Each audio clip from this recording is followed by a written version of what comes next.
Opinion number one. I am not the biggest fan of Prince. I've tried for years and years to understand what the big deal was about Prince, and I just don't get it. He's often considered by many to be one of the best artists in pop music history, and I just don't agree. I'm not saying he doesn't have talent, oh hell no. His singing is actually pretty underrated. He had a fantastic voice and stage presence. He just looks incredible, and his voice supports that. Like many have said, he could steal your girlfriend while wearing her shoes. I love how he can do these low notes and this really high falsetto voice. So I think he's an underrated singer. His guitar playing, on the other hand, is just meh. Prince is often regarded as the most underrated guitar player of all time. I've listened to his entire discography, including a solo at the Rock and Roll Hall of Fame and a Super Bowl performance. Most of his guitar work really didn't stick out to me, except for two. That would be When Doves Cry and the intro to Purple Rain. When Doves Cry is about the only Prince song I actually really love, and the intro to Purple Rain is just insane.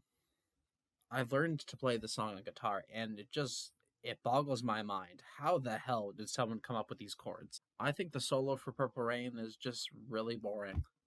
It goes on for too long. None of his playing really grabbed me and made me go, wow, I've got to learn this. So I think Prince as a guitar player is highly, highly overrated. His songwriting is alright. Like I said, I love When Doves Cry, but 1999 is so, so boring. Little Red Corvette, Raspberry Beret, and Sign of the Times are alright. My Name is Prince is pretty catchy. He has written songs for other people that I love, like Mac Monday for the Bengals. But he also wrote Nothing Compares to You for Sinead O'Connor. I'm sorry, I'm so sorry, but I've always hated this song. To me, this is just awful. I hate the song so much. His albums are okay, 1999 being my favorite. My favorite out of Prince's discography, definitely not one of my favorite albums of all time. Prince is very talented. I'm just not the biggest fan of him. Please don't kill me. Opinion number two. There's nothing wrong with singers not writing their own songs. I don't care that iconic singers like Elvis Presley, Frank Sinatra, Diana Ross, and especially Whitney Houston never wrote their own songs. To me, it's like a puzzle. The songwriter needs that singer to bring their words to life. And I think there's nothing wrong with that. If a songwriter can't sing, then they need Marvin Gaye or Rihanna to make that song great. Sometimes it's a collaboration, like with Elton John and Bernie Taupin. Bernie Taupin writes the lyrics, while Elton John writes the music. I don't need a singer to write their own music or songs. That's the main thing. I just want the songs to sound good. Elvis Presley never wrote a single song that he recorded, but he just had an amazing voice and stage presence. He just makes the songs as awesome as they are. Opinion number three. Every technique is boring when it's overused. This applies to every single aspect of music. I believe that no technique is better than another. I'm a guitar player, and I prefer slow, emotional guitar solos. I don't think that emotional guitar solos are better than shredding. Slapping bass isn't better than holding a single groove. These techniques work in certain situations, and overusing them can get boring. Like I said, I love really slow David Gilmour style solos, but even I can get sick of them. It usually just depends on my mood. Sometimes I'm in the mood for like a Steve Vai a million notes a second that just shreds the paint off my walls. I get that a lot of people say that shredding is boring. It's super dumb, which I disagree with. Shredding can sound really cool, but if it's overused, then it just becomes boring. Opinion number four. I can't stand Tool. I love a progressive rock. Albums like Selling England by the Pound by Genesis, Dark Side of the Moon by Pink Floyd, In the Court of the Crimson King by King Crimson, Crime of the Century by Supertramp are some of my favorite albums of all time. But I've tried to get into Tool, and I don't like it. I do think they're extremely talented. Their bass lines are sick. 46 and 2 being my favorite, and Dana Carey is an awesome drummer. But I'm sorry, I don't think Maynard is a very good singer. It always sounds like he's quiet shouting most of the time. Extremely talented group of musicians I personally don't like, and like I said, I love progressive rock. But Tool is not my cup of tea. Opinion number five. Exile on Main Street is my least favorite Stones album. Now, I love the Rolling Stones, but Exile on Main Street is my least favorite. Exile on Main Street is often considered to be one of the best albums of all time, and the Rolling Stones' best album. Out of the 4 albums that people consider their best, Sticky Fingers is my favorite. It's got Wild Horses, Brown Sugar, Sway, and has the most consistent lineup of songs, in my opinion. Then I'd put Let It Bleed, which opens up with Gimme Shelter, one of my favorite songs of all time. Then in third place, I'd put Beggar's Banquet, which has Sympathy for the Devil, but other than that, I found it to be mostly forgettable.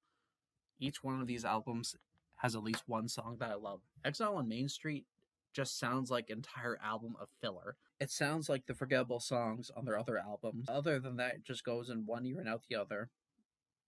But I do like the album cover with the collage of all the black and white pictures and stuff. Opinion number 6. I am not the biggest fan of Pearl Jam.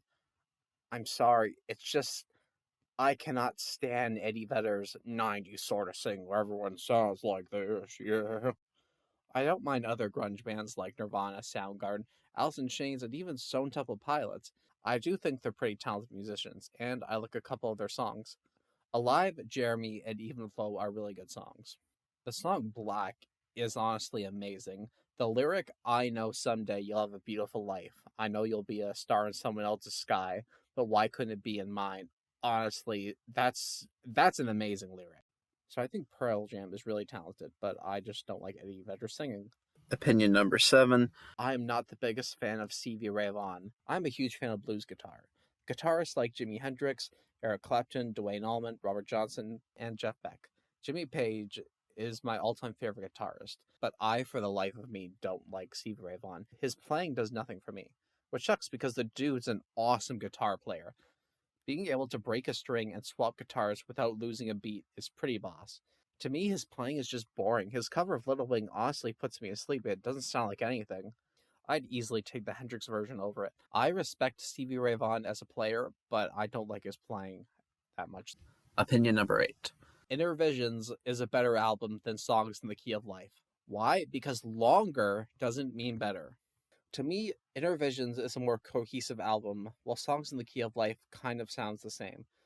Songs in the Key of Life does sound absolutely wonderful, with songs like Sir Duke, I Wish, As, Pastime Paradise, and Isn't She Lovely? But it's just way too long, and I feel like it mostly sounds the same. This was during Stevie's perfect run of the 70s, and this is his 3rd album to win Album of the Year. It's like he found the formula for acclaim and success and kept using it. I still love this album, just for the record. The bass on Sir Duke is awesome, and the song As is so warm and lovely, it just sounds awesome. So I love Songs in the Key of Life, I just think Inner Visions sounds better. So these are my unpopular music opinions. What are some of yours? Please leave a comment below, I'd love to hear them.